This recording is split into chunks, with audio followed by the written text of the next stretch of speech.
ছাত্র জনতার আন্দোলনে গুলিবিদ্ধ বাবুর 4 মাসেও অবস্থার উন্নতি নেই।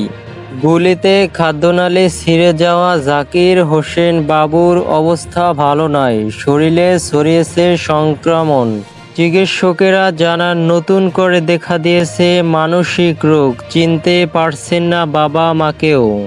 উন্নত চিকিৎসার জন্য তাকে বিদেশে পাঠানোর সিদ্ধান্ত দিয়েছে বঙ্গবন্ধু মেডিকেল বিশ্ববিদ্যালয়ের বোর্ড।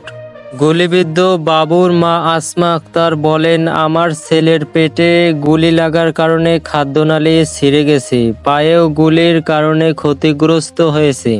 বাবুকে থাইল্যান্ডে পাঠানোর প্রস্তুতি প্রসঙ্গে বঙ্গবন্ধু মেডিকেল বিশ্ববিদ্যালয়ের পরিচালক ডাক্তার মোহাম্মদ আবু নাসের বলেন, ত্বকের যে ইনফেকশন রয়েছে সেটা না কমলে যে অপারেশনটা করা দরকার সেটা করা সম্ভব না। শারীরিক অবস্থার কোনো উন্নতি হচ্ছে না বাবুর, এ কারণেই মেডিকেল বোর্ড গঠন করা হয়েছে। বোর্ডের সিদ্ধান্ত অনুযায়ী তাকে থাইল্যান্ডে পাঠানোর প্রস্তুতি নেওয়া হবে। 20 জুলাই ছাত্র জনতার আন্দোলনে যাত্রাবাড়িতে গুলি লাগে বাবুর। পল্টনে একটি ছাপাখানায় কাজ করতেন তিনি। 4 মাস ধরে হাসপাতালে ভর্তি আছেন বাবু।